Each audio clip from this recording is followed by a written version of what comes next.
Mi nombre es Jerome Sanabria y siempre vengo a hablar en nombre de mi generación, de los jóvenes, porque tengo 18 años. Sin embargo, hoy no voy a hablar a nombre de mi generación, sino a nombre de la gente de mi barrio. Yo soy consejera local de juventud en la localidad San Cristóbal Sur. Vivo en el barrio Calvo Sur, que es pues un barrio, digamos, muy cercano a los barrios obreros. La gente que vive en mi barrio es de estratos 1 o 2. Y la mayoría de personas ganan, y para nadie es un secreto, 1 o 2 salarios mínimos. La reforma pensional a la gente de mi barrio la mete en problemas, porque esas personas de menos recursos son las personas que hoy cotizan, por ejemplo, en un fondo privado 1.150 semanas y aspiran a pensionarse con un salario mínimo, por ejemplo. Con la reforma los obligan a estar en Colpensiones y así cotizar 1.300 semanas para ganar exactamente el mismo salario mínimo. Es decir, al portero de mi barrio, que vive 2 barrios cerca al mío, lo están condenando a trabajar 3 años más, 150 semanas más, para ganar exactamente la misma cantidad de dinero. Y el problema aquí es que es una persona de escasos recursos y nos damos cuenta que la reforma pensional entonces termina afectando sobre todo a quienes menos recursos tienen. Otra cosa de la reforma pensional, les cuento, imagínense que hace poco iba en la calle, cogí un taxi y empecé a hablar con el señor del taxi y el señor del taxi me terminó contando la historia de cómo compró su taxi. Me dice que él trabajó muchos años, cotizó en un fondo privado, no alcanzó la pensión, pidió su devolución de saldos. Una devolución de saldos que fue de 20 millones de pesos. Y él dice, 20 millones puede que no sea mucho, puede que no me va a alcanzar para vivir toda la vida, pero con 20 millones compré la mitad de mi taxi. Y mi taxi es el sustento, no solo mío, sino de mi familia. Y con mi taxi genero riqueza pues, y empleo y aparte comida para mi propia casa. Gracias a la devolución de saldos que tuvo ese señor, que fue todos los aportes más los rendimientos que él hizo en su vida, hoy tiene un trabajo y tiene un buen dinero. Aparte, pudo con su trabajo comprarse la otra parte del taxi que le faltaba. Otro caso de la devolución de saldos, mi papá. Mi papá trabajó también muchos años, no logró la pensión, cuando cumplió la edad de pensionarse, no sabían dónde estaba, revisamos si estaba en un fondo privado, afortunadamente porque le dieron una devolución de saldos.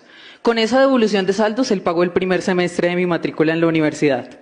Una matrícula en la Universidad del Rosario elevadísima que nunca hubiera sido una opción en mi casa para poder pagarla. Pero gracias a que mi papá pudo recibir esa devolución de saldos, pudo pagar el primer semestre de mi universidad.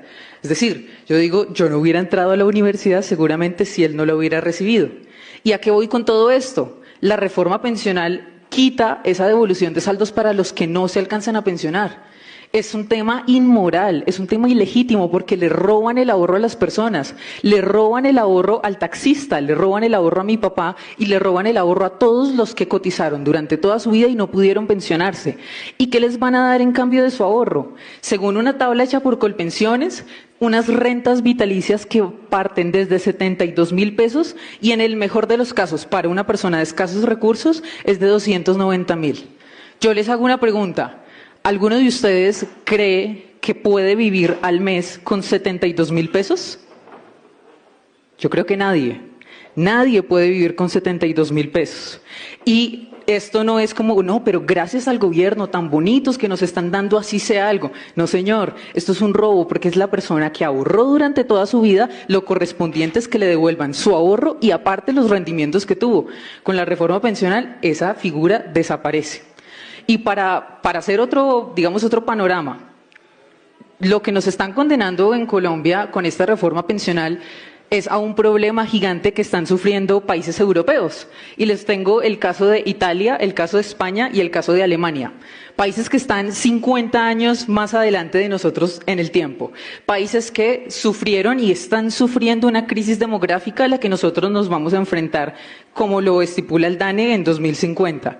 Países que tienen regímenes de prima media como Colpensiones, es decir, regímenes que se dedican a gastar, a gastar, a gastar y nunca ahorrar.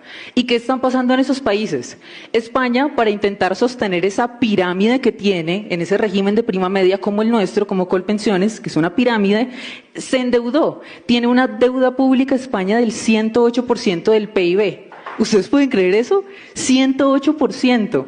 Y con la mitad de esa deuda se destina para pagar las pensiones en España. Además, han tenido que aumentar la edad de pensión inevitablemente. Hoy está en 65 años.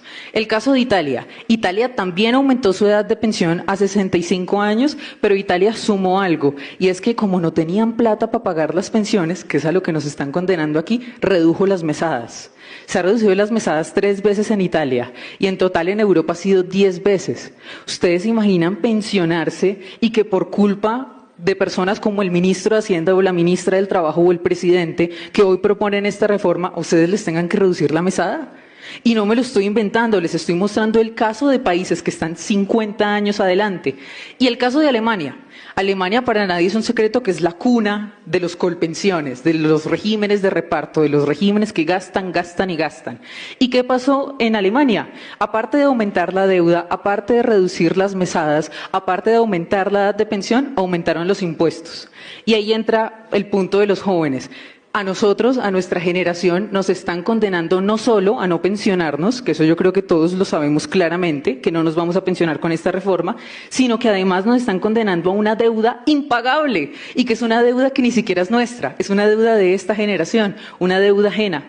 La vemos en España con el 108% del PIB, la vemos en Alemania, que es el país de Europa que más dinero de su PIB utiliza para pagar pensiones, y la veremos próximamente en Colombia.